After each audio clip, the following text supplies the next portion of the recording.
दोस्तों इस वीडियो में हम 3D एनिमेशन की मदद से ग्रेनेड यानी कि हाथ बम कैसे काम करता है इसके बारे में देखने वाले हैं। और इस वीडियो में हम आपको बहुत ही सिंपल तरीके से समझाने वाले हैं, लेकिन आप सिर्फ इतना ही जानते होंगे जैसे कि ग्रेनेड का पिन निकाला, फेंका और फटा। लेकिन अंदर से देखा जाए तो ग्रेनेड साइंटिफिक मैकेनिज्म और केमिकल सर्किट पर काम करता है। तो चलिए फिर सबसे पहले हम जान लेते हैं कि ग्रेनेड के अंदर क्या क्या होता है। ग्रेनेड के अंदर का 80% एरिया एक्सप्लोजिव मटेरियल से भरा होता है और यह जो एक्सप्लोजिव मटेरियल ग्रेनेड में यहाँ से भी डाला जाता है, जिसे फिलिंग होल कहते हैं। और बचे हुए 20% एरिया में ग्रेनेड के बीचों बीच यह केमिकल सर्किट होता है, जिसकी वजह से ग्रेनेड ब्लास्ट हो पाता है। लेकिन कई लोग यह सोचते हैं कि सेफ्टी पिन निकालने से ग्रेनेड फट जाता है, लेकिन ऐसा बिल्कुल भी नहीं होता। इस सेफ्टी पिन का इस्तेमाल इस स्ट्राइकर लीवर को अपनी जगह में बनाए रखने के लिए किया जाता है और सारा खेल इस स्ट्राइकर लीवर का होता है। और वो कैसे, चलिए जानते हैं। ग्रेनेड के सबसे ऊपरी हिस्से में यह लोडेड स्प्रिंग होती है, जो कि इस सेफ्टी पिन की वजह से इसी जगह रुकी हुई होती है। अगर सेफ्टी पिन को निकल लिया जाए तो यह स्प्रिंग इस तरह से घूम जाता है। अब जरा ध्यान से देखिए, इस सेफ्टी पिन को निकलने के बाद यह लाल कलर की स्प्रिंग घूम जाती है और स्प्रिंग का यह वाला हिस्सा घूमते वक्त स्ट्राइकर लीवर को ग्रेनेड से अलग कर देता है और ग्रेनेड ब्लास्ट हो जाता है। लेकिन ग्रेनेड को सही तरीके से पकड़ने से पहले सेफ्टी पिन को नहीं निकाला जाता, यानी कि सेफ्टी पिन को निकालने से पहले ग्रेनेड को और स्ट्राइकर लीवर को एक हाथ से टाइट पकड़ा जाता है और दूसरे हाथ से सेफ्टी पिन को निकालकर अलग कर दिया जाता है।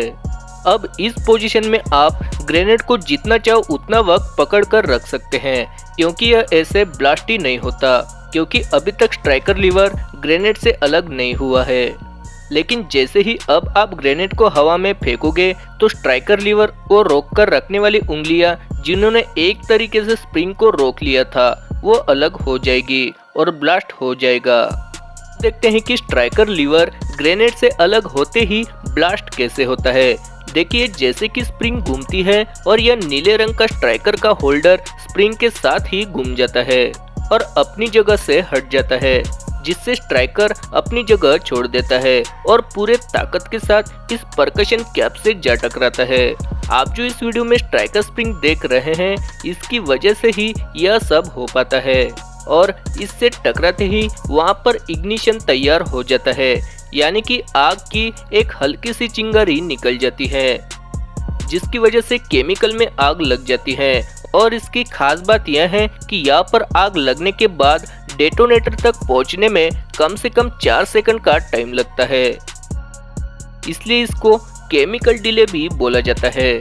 और डेटोनेटर में आग लगते ही वहां पर एक छोटा सा धमाका होता है, जिससे मेन एक्सप्लोजिव मटेरियल पूरे ग्रेनेड में भरा हुआ होता है, उसमें आग लग जाती है और बड़े लेवल पर धमाका हो जाता है।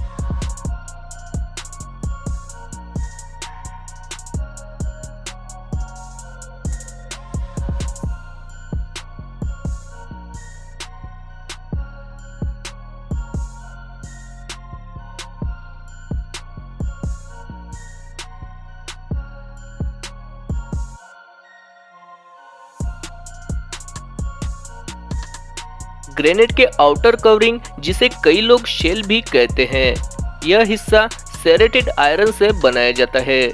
आसान भाषा में कहें तो दांतेदार या नुकीला कच्चा लोहा।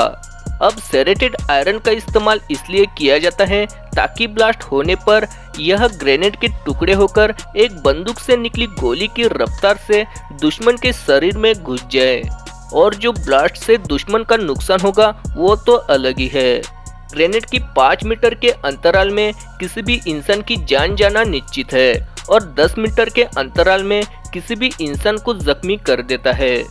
और ऐसे देखा जाए तो ग्रेनेड काफी प्रकार के होते हैं, लेकिन जिस ग्रेनेड के बारे में हम बात कर रहे हैं, यह सबसे ज्यादा इस्तेमाल किए जाने वाला ग्रेनेड है, जिसका पूरा नाम होता है time delay fragmentation anti personal hand grenade.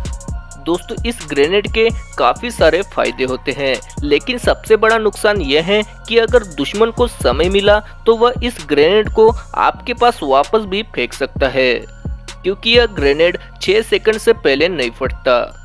इस घाटे से उबरने के लिए दूसरे नंबर पर सबसे ज्यादा इस्तेमाल किए जाने वाला ग्रेनेड है, जिसे इम्पैक्ट ग्रेनेड भी कहा जाता है। इस ग्रेनेड का सेफ्टी पिन निकालने के बाद इसमें सेकंड का मैटर नहीं होता, बल्कि यह ग्रेनेड टकराने से फट जाता है।